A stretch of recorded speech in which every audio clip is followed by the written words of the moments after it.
Hi guys, welcome to the Jaguar XE S. This is the flagship version of Jaguar's new XE mid-size premium sedan. So it's going up against the likes of the Audi A4, BMW 3 Series and Mercedes-Benz C-Class. It's also going up against the Lexus IS, probably more fittingly actually, just in terms of specifications, price and size. So this is not a Mercedes-Benz C63 AMG or a BMW M3 rival. This is just the flagship version. Telltale signs include the little lip spoiler on the back, side skirts, and also a deeper front chin or spoiler system with bigger intakes in the sides there. There's also the S badge, of course. The S also gets 19-inch alloy wheels, which to me, I don't know, they don't really tickle my fancy. They're a bit sort of flat. You'd like some sort of dished wheels, especially considering they've got staggered tyre sizes. There are two 25s on the front and two 55s on the back. But overall, the XE is definitely a stylish looking sedan. It stands out against the German rivals in particular, which are somewhat conservative and a bit more mainstream. You see them all the time, whereas this is a bit more unique.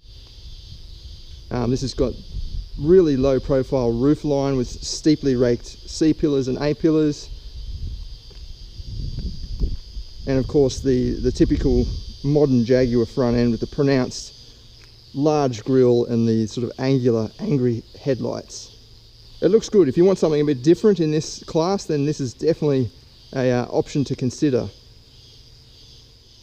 In S form, it's actually the most powerful mid-size premium sedan, this side of the M3 and C63 of course. But you've got a 3-litre supercharged V6 producing 250 kilowatts and 450 newton meters. This engine's taken directly from the F-Type sports car, or the base model version of the F-Type. And in that, it goes like stink. Let's see what it sounds like.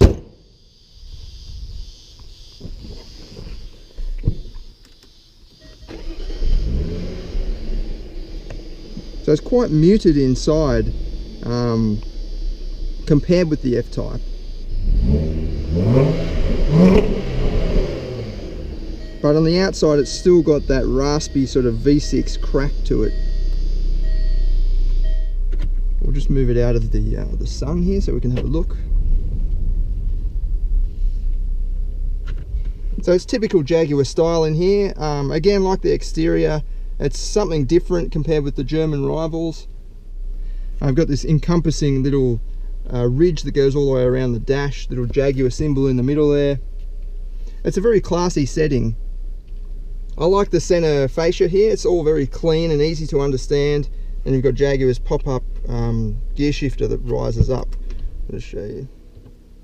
You get the feeling Jaguar's purposely toned down, or not toned down, but left room for a more sporty version of this.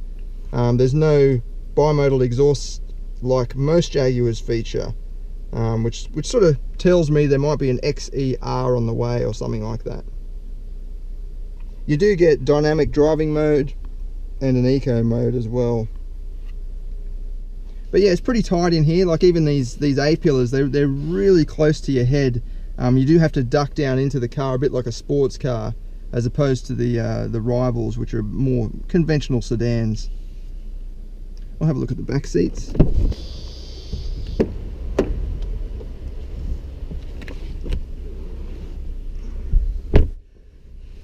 So again, it's pretty tight back here compared to the German rivals. The Audi A4 and the 3 Series are big enough in here for 3 adults, whereas this is starting to get a bit tight. It's not quite as small as the Lexus IS, but it's definitely smaller than the German rivals. I've got that seated well forward, and yeah, there's a bit of knee room here, but this massive transmission tunnel is going to restrict room for the poor middle seat passenger.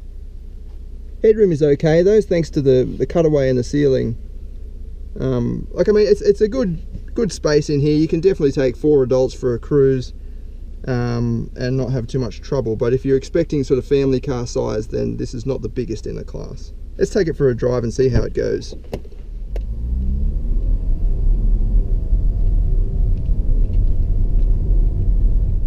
So again, it's pretty confined in here. It feels like an intimate sports car. So that's a plus and a negative, I guess. It depends what you're after. If you want something a bit unique in the mid-size premium sedan class, then yeah, this is one of the options that will give you a sort of sporting setting. So I've got it in dynamic mode at the moment. That sharpens up the throttle response and holds off gear changes or kicks down early as opposed to just normal D. Speaking of which, I've got it in S mode as well. I've still yet to figure out what the difference is between D and S once you're in dynamic mode. The gears will hold off for a bit longer in S. It's a bit more aggressive with the down changes. But the main thing that I can tell is when you're in manual mode using the paddles, in S it will actually hit the red line if you don't change up, whereas if you've got it in D, you still get everything else. You still get the sharpened throttle response, but it will change up by itself if you don't pull the plus paddle before the red line. As soon as you get to some corners, you'll notice the very quick steering.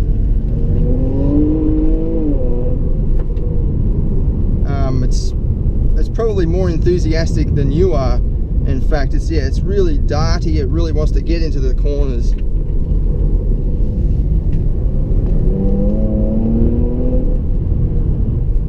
I'm not sure if you can hear that, but the V6 has got a nice little rasp to it from inside the cabin. It sounds a lot better on the outside.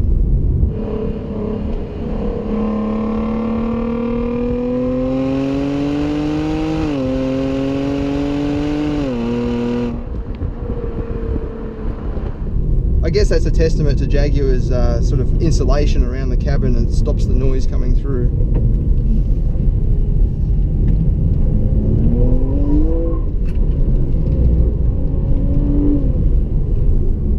I think the engine is a nice balance for this chassis. It's lots of power, lots of grunt, really pulls you up to speed really quickly. But without going over the top.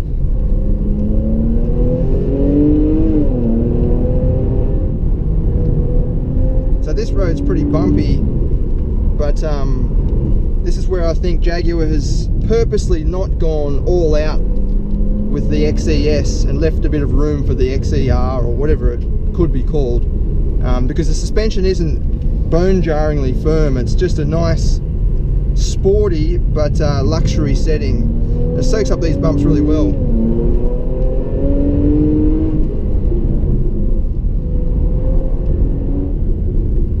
So even coming through here, there's a lot of undulations that you probably can't see, but yeah, this car is soaking them up wonderfully.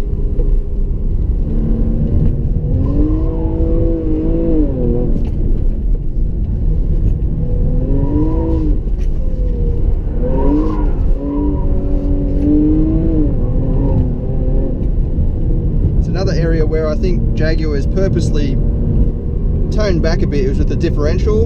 I'm not sure what it is exactly, but it might be a electronic type limited slip or a torque vectoring differential. I'll have to double check that for the main review. But it does let away inside wheel spin if you put it into a high load situation. Of course you can drift it, but you need to use a bit of momentum to get it going first.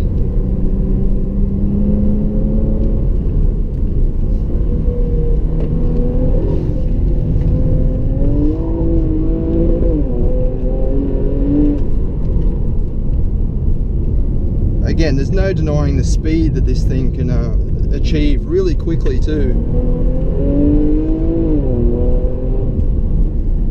Disappointingly, it doesn't offer that sort of crack, that burble on the upshifts, like well, I suppose it's a trend that was set by the Volkswagen Golf GTI with the first DSG gearbox. But the F-Type does it really, really well. So I don't know why Jaguar hasn't fit whatever system that is to this car. Yeah, even in third gear you can, so I'm doing about 60 k's an hour, in third gear you can floor it and you can feel that surge in your back. There's plenty of torque. even though it's not an outright sports car, it's definitely very quick when you want it to be.